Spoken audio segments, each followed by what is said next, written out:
നമ്മളെല്ലാവരും തന്നെ ബിരിയാണി പ്രേമികളാണ് അല്ലേ? വെറൈറ്റി ബിരിയാണികൾ, ചിക്കൻ, ബീഫ്, അതേപോലെ തന്നെ പ്രോൺസ്, ഫിഷ്, അങ്ങനെ പല വെറൈറ്റി വെജും നോൺ വെജും ആയിട്ട് പല വെറൈറ്റി ബിരിയാണികളുണ്ട്. അപ്പോൾ ഈ ബിരിയാണികൾക്കൊക്കെ ടേസ്റ്റ് നൽകുന്നത് അതിന് ചേർക്കുന്ന എസൻസുകളാണ്. ആ ഒരു ഫ്ലേവർ, ആ ഒരു സ്മെല്ലെന്നൊക്കെ പറഞ്ഞാൽ എല്ലാവർക്കും തന്നെ കൊതി വരും. ആ ബിരിയാണിയൊക്കെ മറ്റേ പൊട്ടിച്ചെടുക്കുമ്പോൾ ഉണ്ടാകുന്ന ആ ഒരു സ്മെല്ല്, ബിരിയാണി ചെമ്പൊക്കെ തുറക്കുമ്പോൾ ഉണ്ടാകുന്ന ആ ഒരു സ്മെല്ല്, അങ്ങനെ ബിരിയാണി ഉണ്ടാക്കുന്ന സമയത്ത് ചേർക്കാൻ പറ്റുന്ന ഒരിലയാണ് ഞാനിന്ന് പരിചയപ്പെടുത്തുന്നത്. അത് വേറൊന്നുമല്ല, നമ്മൾ ബിരിയാണി ചെടി അല്ലെങ്കിൽ രമ്പയില അല്ലെങ്കിൽ ഗന്ധക്കൈത, അങ്ങനെ പല പേരുകളിൽ അറിയപ്പെടുന്ന ചെടിയാണ്. അതിൻ്റെ ഇലയാണ് കേട്ടോ ഇത്. നമ്മുടെ ഇവിടെ നിൽക്കുന്നത് കണ്ടു കഴിഞ്ഞാൽ നമ്മുടെ പഴയ പൈനാപ്പിൾ ചെടിയൊക്കെ ഇല്ലേ, പഴയ കാലത്ത് നിറയെ നമ്മുടെ വീടുകളിലൊക്കെ നിറയെ ഉണ്ടായി നിൽക്കുന്നതാണ്.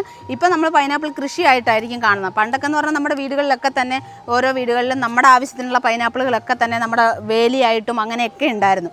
അപ്പോൾ അല്ലെങ്കിൽ നമ്മൾ മറ്റേ തഴയ്ക്കൊക്കെ എടുക്കുന്ന ഇതില്ലേ, ഇലയില്ലേ കൈത, അതിൻ്റെ ആ ഒരു ഇലയുടെ ഒരു ഷേപ്പാണ് ഇത് നിൽക്കുന്നത്. കാണുമ്പോൾ നിങ്ങൾക്ക് മനസ്സിലാവും അതുപോലെയാണ് ഇത് നിൽക്കുന്നത്. പക്ഷേ മുള്ളില്ല എന്നുള്ളൊരു പ്രത്യേകത ഇതിനുള്ളത്. പിന്നെ ഇതിൻ്റെ സ്മെല്ലും അപാരമാണ്. നമ്മൾ നോൺ വെജ് ഐറ്റംസ് ഉണ്ടാക്കിയാലും ചിക്കൻ, ബീഫ്, അങ്ങനെ എന്ത് നോൺ വെജ് കറികൾ ഉണ്ടാക്കിയാലും ബിരിയാണി, പുലാവ്, ഫ്രൈഡ് റൈസ്, അങ്ങനെയുള്ള സാധനങ്ങൾ ഉണ്ടാക്കുന്ന സമയത്തും ഒക്കെ നമുക്ക് യൂസ് ചെയ്യാൻ പറ്റുന്നതാണ് നമ്മുടെ ബിരിയാണി ചെടി എന്ന് പറയുന്നത്. അപ്പോൾ ഇതിൻ്റെ ഒരു ടേസ്റ്റ് എന്ന് പറഞ്ഞാൽ വേറൊരു പ്രത്യേകതയാണ്. കാരണം നമ്മൾ നാച്ചുറലല്ലേ, ആർട്ടിഫിഷ്യലായിട്ട് ഉണ്ടാക്കുന്നതല്ലല്ലോ.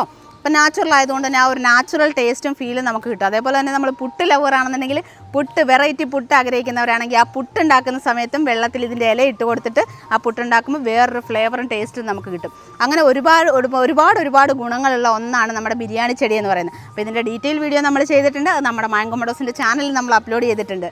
അപ്പം ഈ ഒരു ചെടി കണ്ടിട്ടുള്ളവരോ ഉപയോഗിച്ചിട്ടുള്ളവരോ ഉണ്ടെന്നുണ്ടെങ്കിൽ ഒന്ന് കമൻറ്റ് ചെയ്യുക.